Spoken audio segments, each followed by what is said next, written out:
Well, hello and welcome to the Radical World, the podcast. Today I've got Frank Eghink, and I didn't say it right. I didn't say it right. Almost. Eggink. It's Dutch, so that's Eghink. can be challenging. I'm Jose Leal, one of the co-founders of Radical World, along with my partner Matt Perez, who's not joining us in front of the camera today, but is here to support us. So, Frank, we're going to have a conversation about self-organization, and I thought it would be a good opportunity to talk about what you already have experienced in the work world, Mm. and what we've experienced and what Radical World is doing to try to change that environment. So first, why don't you tell us a little bit about yourself? Thank you, Jose. Let's see. I have a background in. I used to work in a supermarket. I've done that for 14 years. Started when I was 19, 20, that age.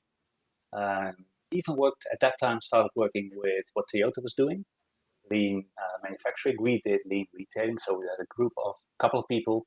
We visited different supermarkets and helped them kind of simplify work, make it more efficient, more effective.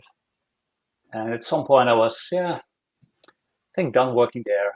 Got a bachelor degree, ended up working as a software engineer, and came into contact with Agile and Scrum. So I kind of stopped doing the programming, started working more on coaching people, coaching teams, and got really into self-managing, self-organizing teams. Started reading about actually I read the book Reinventing Organization at some point. So that's what really sparked my interest in the whole self-organization topic. Yeah. A lot of us got captivated by that book and others. So why did you get the attraction to lean and agile? Like, what was missing for you? I think looking back at the years I worked, even at the supermarket, I kind of climbed the ladder. I became a manager at some point, even owned the supermarket, and I was quite of a command control micromanager at first. But I quickly let go, and I saw that my way of working, kind of working together with the team, with everyone, got better results than someone else who's kind of telling people what to do. And that's something that I actually saw in when I kind of picked up my hobby as work, being a software engineer. Of course, IT. Mm-hmm. You start working with Scrum, you start working with Agile. And that was really a way for me to, well, it's good that someone kind of sets a direction where we want to go, but let the team kind of decide on what to do. It's the same like when we are in our private lives. We all have a house, we all have a apartment, we might have kids, we have a mortgage, and we are perfectly capable of running that and making big decisions. But the moment we step out of the front door and we kind of walk into the office, everything changes, and that kind of always, especially I think the last couple of years, kind of blew my mind. Okay, why is this so? Why can't we just work like we are used to in the normal world? Yeah, and we think of that, and we talk of that as being a fiat system, right? Like Mm. where control is what we expect when we walk in those front doors of work, where somebody's going to tell us what to do. I mean, it's not that we walk in the house and go, okay, somebody's the boss. I have to wait until somebody tells me what to do.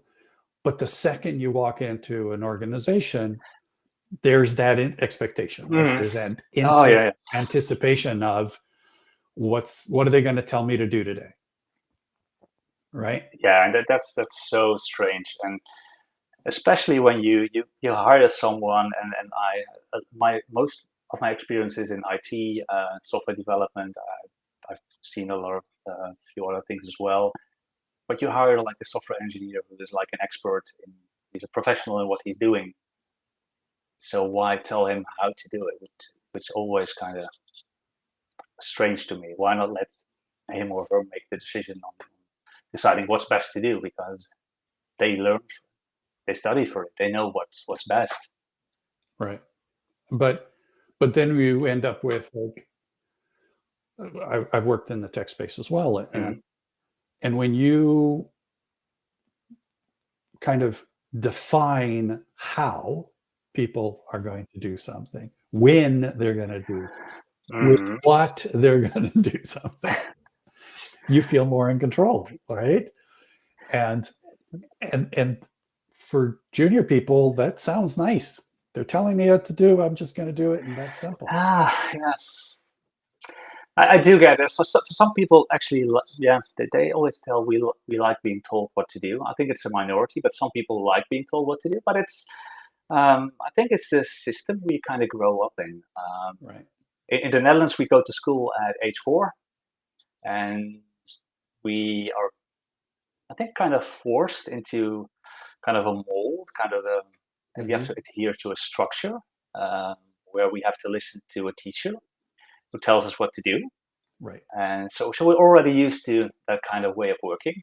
Do they have little stars as well there, as they do Oh here in the yeah, United I can States? remember we had like those when you. That's something like you see in organizations as well. Is they're really focused on the mistakes you make. So it's not like, okay, you have 8 out of 10, which is good, but no, you made 2 mistakes, so you have to improve that. And if you did a really good job, you got like a small sticker, Yeah, or, exactly. or some kind of stamp Which you is use. really just getting us used to the idea that what we want is somebody else's approval. It's not Yeah, our no, judgment of whether something's the right way to do it, or the best way to mhm. do it, or the right thing to do. If somebody Yeah, else is going it's to give us a sticker for it, then that's the important part. that's the award you're getting, and I think that's what we're getting used to, and what we kind of expect in organizations as well. So if we behave and if we follow directions, then we'll probably get a sticker reward. Right. We'll kind of climb up the ladder because we want to kind of, yeah, move up. So when it comes to self-organization, as you call it, we call it co-management, which for us means doing it together, Hmm. Yeah. right? Collaborative management, rather than I'm self-managing, because then we don't see that as a team effort, the one individual doing self-management, right? Um, but what we realized through this process of writing our book, which was Radical Companies, um, was that it's not just the co-management piece that's Hmm. necessary, because even when you're in an organization, when you're in an agile group, or any kind of team, you still have this threat of the management being able to just pull the chain on anything, right? Yeah. Yeah. That's still something that can happen, which kind of makes you wonder, is that truly self management or self organization? Which I Right. don't think it is. And so tell me about that, because that not too many people will say what you just said. Well, I think you need more than just a team. That's what I often see. What I have seen at organizations, they start working with Agile, they start working with Scrum. It's often in the IT department or marketing, Hmm. sometimes HR. Um, and as teams are working on that, they can be quite agile. They can be actually delivering something of true value to a customer. Um, but I was thinking about it today. Actually, being truly agile means to be able to quickly change and adapt to kind of steer a different direction. And I often see that the rest of the organization is still like a big monolith, or has a hierarchy where you still have to ask permission. So it's not like you can actually quickly make a change there. So the team might be self-organizing or self-managing, kind of deciding on when, what to do, and how they do Hmm. it. But they also need, I think they need a bit more. Well, yeah, and for us, the bit more is this understanding that I'm still not free to do what I feel needs to be done when Mhm. when my job's at risk because I'm an employee and I've got a boss or an owner that has the not only the ability but the absolute um, legal right to just throw me out because Yeah, yeah, because I'm not a person with equal rights in that environment, right? I can't fire him yeah. or her, No, no, right? No, it doesn't work that way, right? And no, so it's no. so right away we're in an unsafe environment, right? Yeah, to have like self-organization truly work, you need to have a safe environment. People often talk about psychological safety, but it's all about trust. Are you actually trusting people to make the right decision and to like when you want to buy something? That's always a good example. I have an example. I worked at a company where we had a new software engineer joining, and he needed a license to run his ID, his development environment. And the process we had to go through to actually get the license was kind of mind-boggling, asking writing an email asking permission, and someone else had to kind of approve it. Well, it's just something that he needed for his work. Mhm. And you already mentioned that companies often they try to decide on what people need, and I think you have to ask people actually doing the work who are the experts. Okay, what do you need to make this work? And not only at the practical level, like what are the Mm. tools you need, what are the what's the information you need, Oh, also on the knowledge level, like making the but decisions. Okay. yeah, and also at the needs themselves. Like I need belonging. I Hmm. need to feel like I'm working with people that I care about. Because if Yeah. I'm having to work in a team with people that I can't get along with, then I don't feel comfortable. I don't feel safe in that work environment. And very often, organizations just push people together, whether who cares if they don't Ah, get along, right? yeah. Too That's bad, so that's sad. We'll just push them in there. yeah. I'm laughing a bit, but that's what I often yeah, I see that a lot that people kind of decide on. Okay, you're going to work together as a team, or I worked at a company in the Netherlands. I think we had a team of 16 people. At the end, it was like in a couple of weeks it grew to I think 2022, and it was like management said, "Well, the team is too big. 22, yeah, might be too big. I don't know. Let's ask them." No, it's like, well, they're kind of immature. They don't know how to resolve the issue, and you have to split them up. And I was like, well, why not just ask them? Okay, kind of present them with the situation. Okay, we're Right. only 25 people.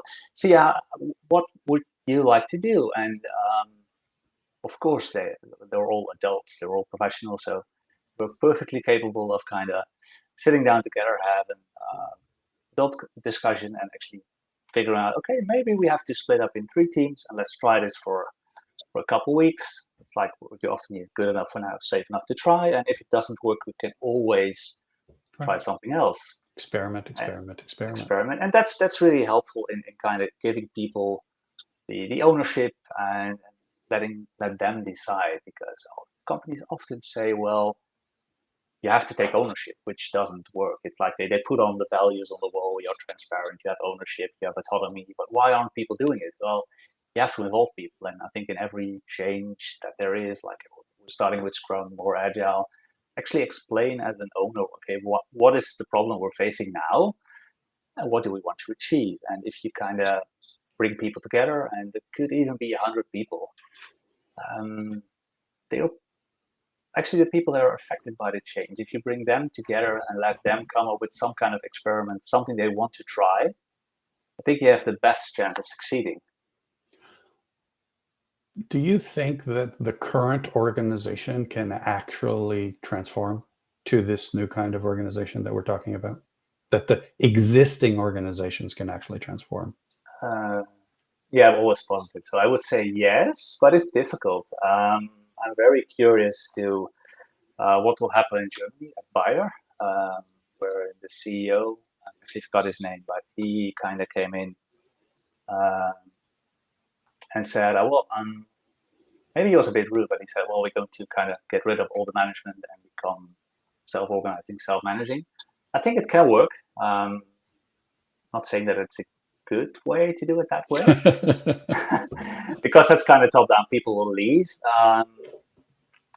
But of course, I think in Germany, there's Niels Pfleging. He's working with Beta Codex, so he has kind of a process, steps to kind of make an organization self-organizing, self-managing. Of course, you have the corporate rebels in the Netherlands. They recently started a new initiative called Crisos, where they actually buy companies. And I think they have a 5-step process where they work together with all the employees, the whole team, to kind of help them become self-organizing. So it is possible. But it might be easier to do it when you start a company. If you're a startup, I think when you're a startup, you're totally like organically self-organizing, self-managing. People know everything. Everything is transparent. You know the numbers, you know the finance, you know who's doing what. You kind of pitch in when someone is maybe lagging or hasn't got time to do stuff. And at some point, I think it's 25, 30 people, you start wondering, well, might have to introduce some management. And some do. Some even realize that, well, we have to go back and get rid of management and do it in a self-organizing way. But you actually have to kind of skip that step. If you're thinking about it, okay, we have 25, 30 people, can we actually skip the traditional structure of a hierarchy and become self-organized? I think that's easier to do it from the start. Yeah, I do as well. And I think it's not only easier, I think it's really the only way that we can do it in a way that's spreadable. Because the effort required to get an owner to decide, or a CEO, I'm going to do this, and then to have that process happen in a way that isn't forced. Because that's the other thing. Like, we're going to get away from force by using force. Right? Yeah. We're no longer going to have management. I'm telling you so. Yeah. Right? Yeah, that's an interesting idea, because I was thinking about it, I think last week or the week before. When you have a CEO who actually started the company, he's the owner. It was her idea. So they're actually entitled to kind of coming up with, well, I've tried hierarchy, it doesn't work for me. I want to become self-organizing, self-managing. But the way you kind of progress with that, are you kind of top-down forcing it, or are you going to explain, like I said, are you going to explain the challenges you're facing and what you want to achieve, and kind of co-create with your employees? I think that's the way you should actually tackle the problem. Right. It's a different way of doing it, but that's a much slower, much more difficult, much more difficult in the sense that it's a process. It's quite a process, right? It's not a simple, I've decided, I woke up this morning, no more bosses, poof, done, right? No, I think that's impossible. Yeah. Right. And so I like your point. I mean, the way organizations start, they're pretty much agile to start with, right? And they're pretty much self-managed to start with. It's when we become professional and we hire professional management that we end up starting that process of creating organizations that are structured in this way, right? Because a handful of people that are running a startup, 5, 6, 7 people, for the most part, everybody just does what they need to do and they get it done, and that's the way it works. What are you hoping? I know you've just taken sort of a year sabbatical off. What are you hoping to learn in this process of doing some research in the folks that are doing self-organization? Like you said, I actually decided to just quit my job, something similar to what the corporate rebels did. Initially, I had the plan to do nothing, which kind of was, well, I'm always doing something, so I have to do something. So I made a list, I think 70, 80 Dutch companies that work in a self-organizing, self-managing, or passless way, with different frameworks, different ways that they work. And I just had the idea that let's go visit them, have a talk with them about, okay, why did you chose to work in this way? Why is it important for you? What are the pros? What are the cons? What are the challenges you're facing? And I started writing a blog about that, and hopefully I'll be able to write a book. And the idea is just, well, I'm doing something I'm passionate about, so that's Mhm. helping. And I hope to kind of, by posting about it, by writing a book, by sharing it here, that a lot of Dutch companies will see, maybe even abroad. Okay, it's actually possible that there are different ways of working where people feel, um, I think, more safe, more happy in the way they work. And because I truly believe our companies have to change in a way, because we're still used to the management styles from the 1920s, 1930s, and we're already in 2024. So yeah. Why do you think we need to change? Like, like, Hmm. what's the reason? Like, companies are making good money. Yeah. Well, Employment is that's yeah. high. Like, so, everything's fine. Like, Yeah, what's I think the reason? it's maybe not necessary for most companies at the moment, but especially with all the advances in changes in the world, AI, so stuff is actually, I think the rate of change is increasing. Um, so companies that want to stay on top I think they have to adapt. And also, what I've seen at the company I used to work for, a former company I worked for, people who were working there for 25, 30, 40 years already, which isn't something that you'll see with new generation. I think most people who start working will kind of change jobs within 3 to 5 years, maybe even quicker. And if you kind of hold on to the traditional way of working, where you have a function, you're not working in roles, you have to see self-organization works role-based. It's it's really hard to kind of keep your company running if you're self-organized with roles, and someone leaves. I It's have a easy to slight, kind of fill it in, and I have a slightly different thinking about that because I'm curious. Yeah. I think that part of the problem is that the companies are growing and are staying as large as they are for as long as they have. And that our objective of actually helping companies stay on top or helping companies continue to grow is actually part of the problem.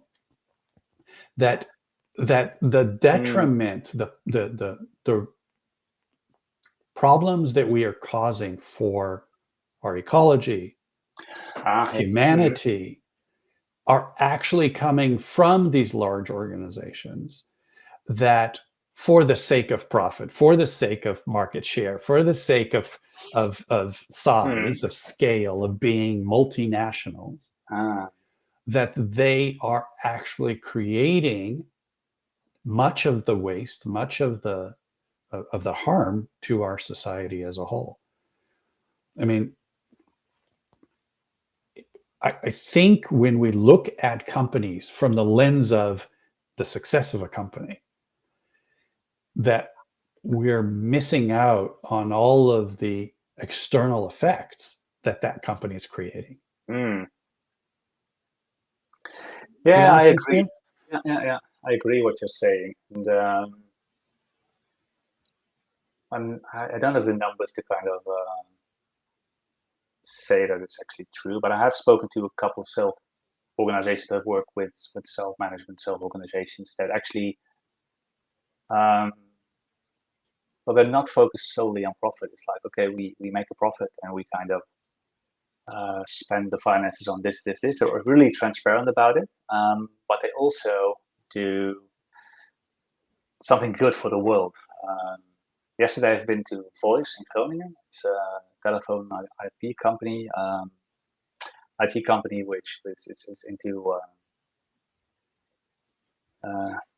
see where I'm going. I think the owner just had the goal to make the world a better place. Like, okay, we had a vision to help Hmm.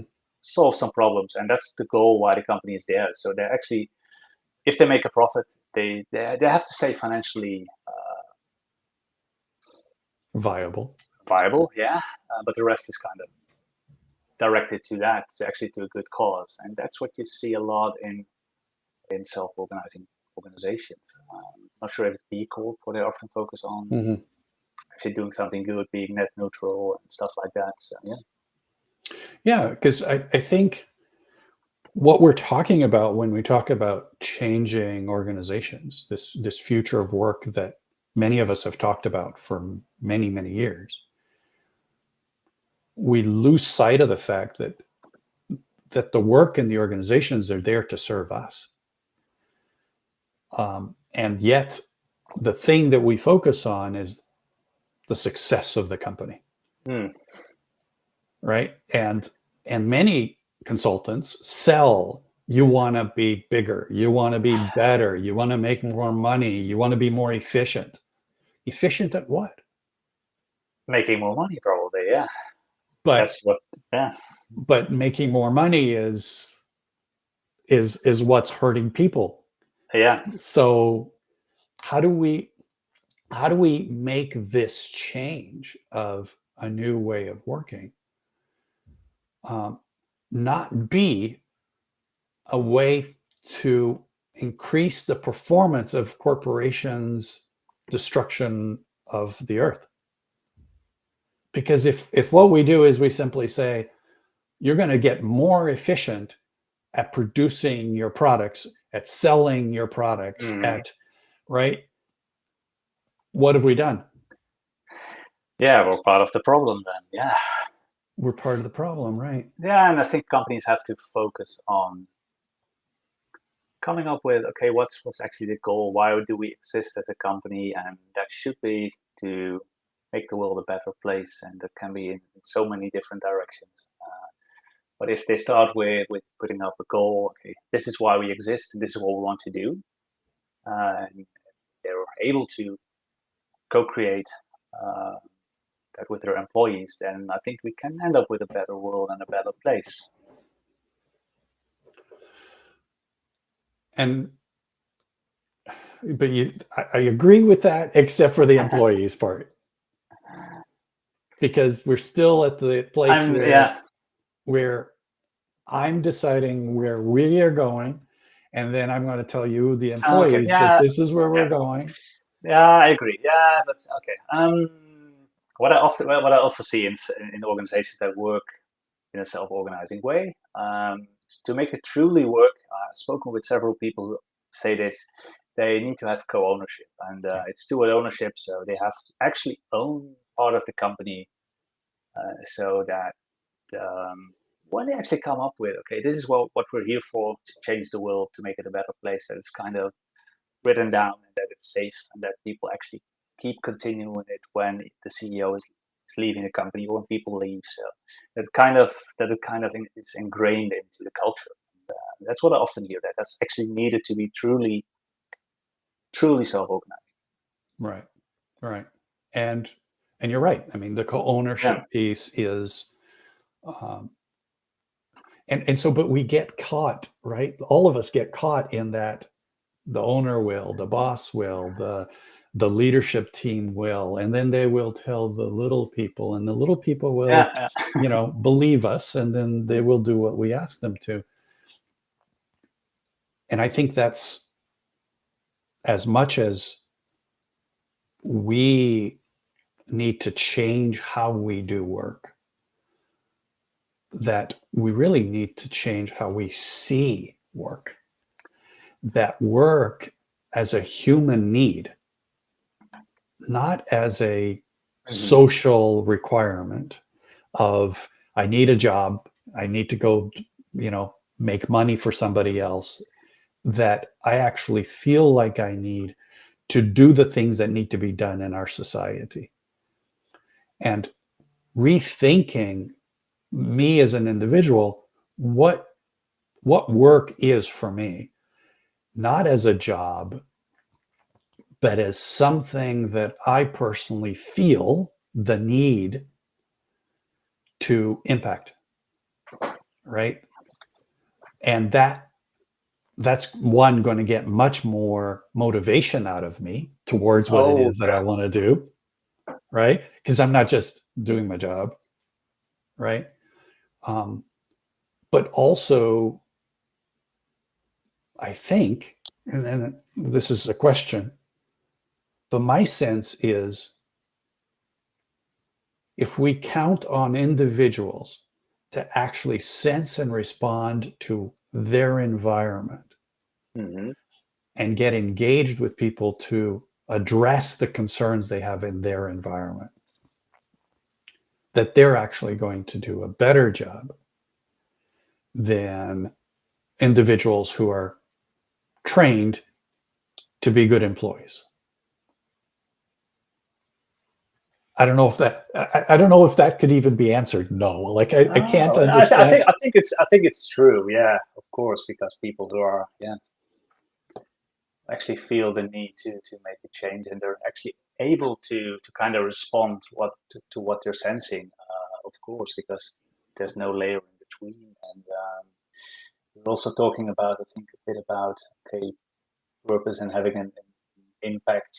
It sounds like moral ambition, something that I think we lack in the modern world, where people who are really bright, they end up working for an investment bank, and Oh, rather than rather than solving the world's problems, or maybe a brilliant doctor becomes a plastic surgeon, he might be able to solve something bigger. yeah, we've we've moved the brightest people amongst us to do the things that are least productive.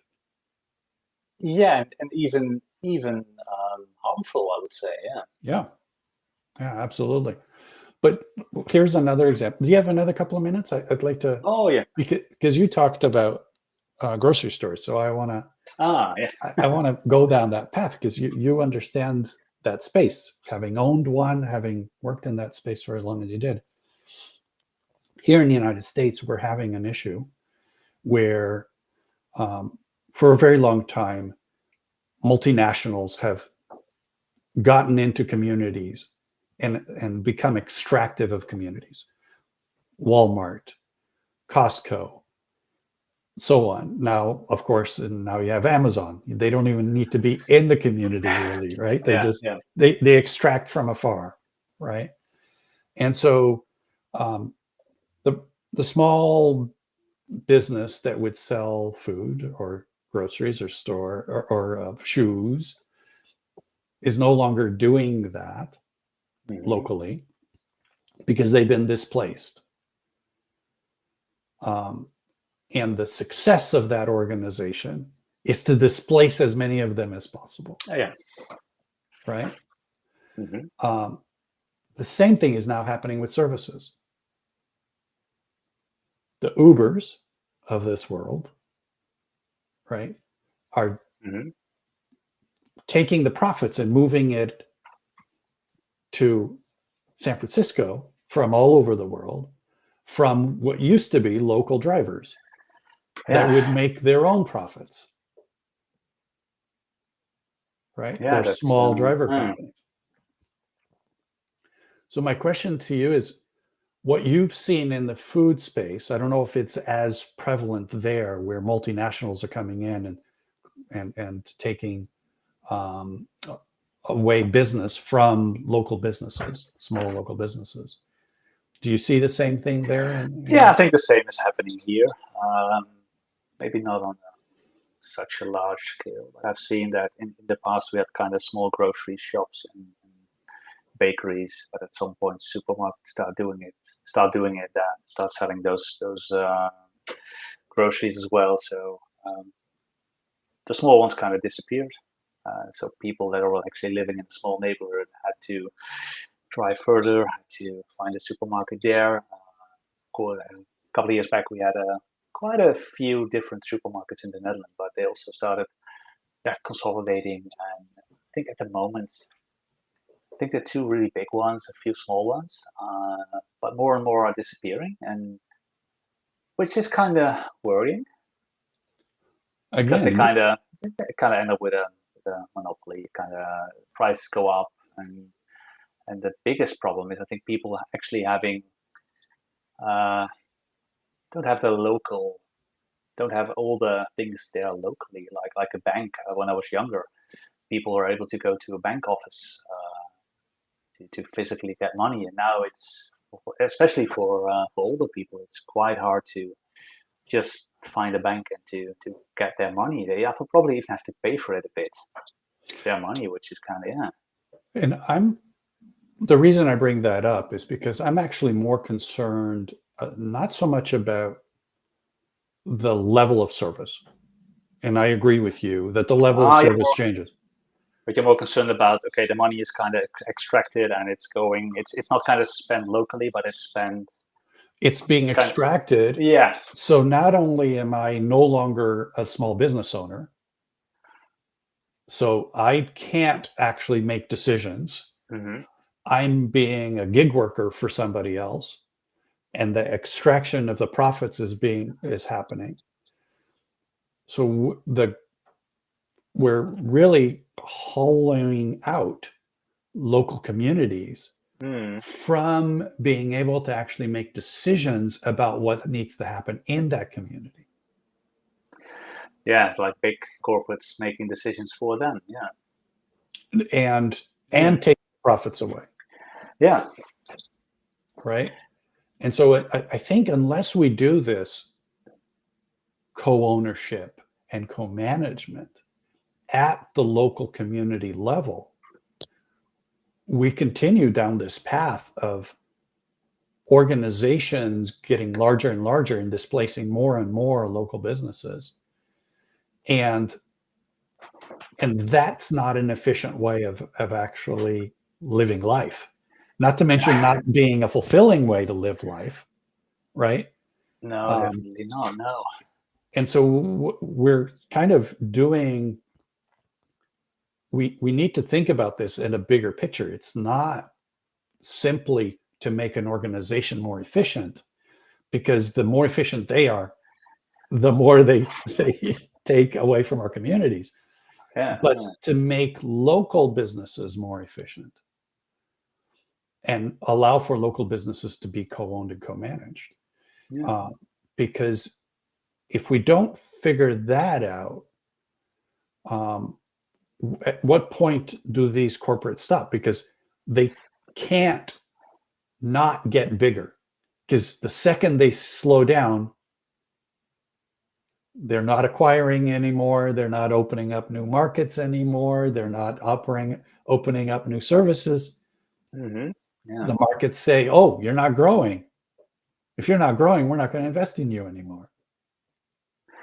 Yeah. Probably kind of need a mindset shift from people itself, because we are kind of used to getting everything we want, which is something you've seen in the supermarket as well. And in the past, it was like, well, there's some fruit and vegetables that you eat in the summer and some you eat in the winter, but now you can get everything the whole year round, which Yeah, is rather silly. But we really have to get back to, I think, that way of living, using, I think, local farmers. That's what some supermarkets actually do. So they're kind of supporting the community as well.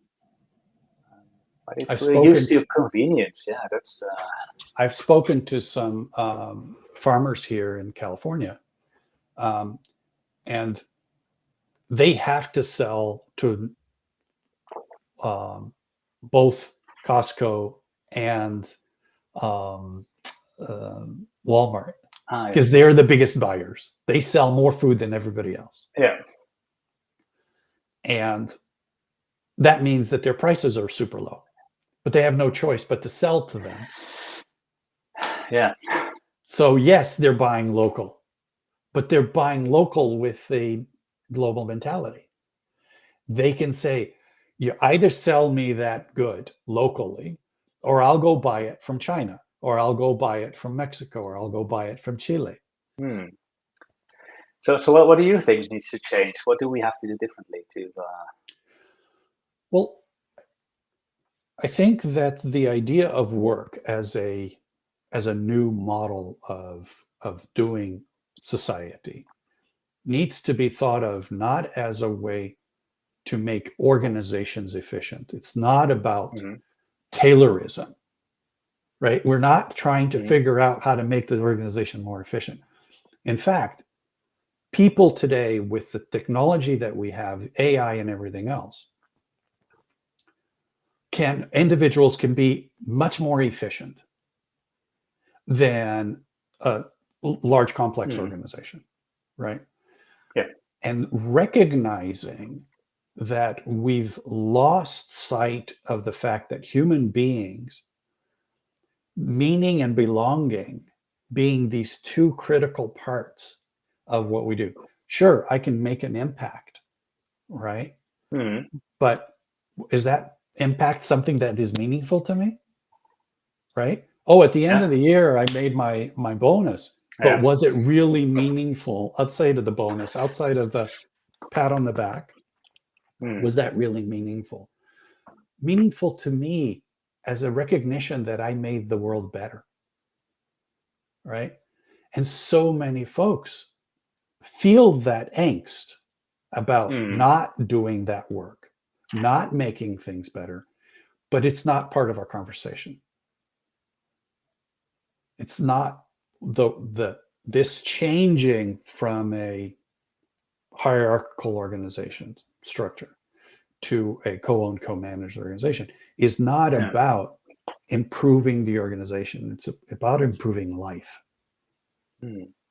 And that in order to improve life, we need to improve our own. And in doing that, recognize that we will make better decisions because improving our lives means improving life as a whole. Yeah. So So we kind that of that have. Yeah. that to me makes me think about the scope of this work that we're doing as not fixing one organization or another organization, Now but you have to fixing a do more. system of work and fixing the lens with which we see our society and work in general. Yeah, and that has to start with, I think, with a lot of people interested in it, sharing new, different ways of looking at it, like you're doing. And the more people see it, I think we have to change the education system as well. So we kind of have to start at a young age and learning that there are different ways of actually doing stuff, running a business. And it surprises me that like self-management, self-organization has been around for a long time. Also since the 1910s, 1920s, I Yep. guess. Yeah. Even pirates had a great Yeah. self-organizing system, and A couple probably hundred years ago. Yeah. even before that. But still, at management schools, it's only a small portion of the curriculum. Absolutely. In fact, It's yeah. I have a friend who is a professor at a university in Canada and at a business school. And the time is spent talking about the efficiencies and the best way to do the numbers and the best way Mhm. to do the how to do the reports and how to do the annuals and da da da da da. And the idea of what are we doing for the people? What are we doing for society? What are we doing for Mhm. life? I don't think enters into the conversation. No, I don't think so. No, that's a shame that it's not part of their education. Yeah. And Mm. we're all Mm. complicit in it, right? Because Yeah, so someone has to say, well, we have to change the system. We have to do it differently. yeah. And well, hopefully the work that you're doing will help us to do that. So Same with the I work hope you're doing. So yeah. I hope that that takes you down a path that puts you in a place to do the kinds of things that we just talked about. Because I think we need as many folks doing that as possible, and we need to do it together and to support one another, because it's not Yeah. easy. As in this conversation, how many times no. have we fallen back into Oh yeah, into sort of the old thing, and Yeah. it's so easy for all of us to do. We have those glasses, which I don't have a copy of today, but we like to say that it's not too difficult to raise the dark lenses of fiat, of force, of command, of control, but that they're very heavy and they snap right back down, right? Yeah. Because we're in these patterns of life that we've been taught that these are the patterns of life, and essentially what we have to do is change those patterns of life, and that's not easy to do. That's not easy. It probably takes a couple of years, takes a lot of repetition. And it takes a lot of us supporting each other in that process, right?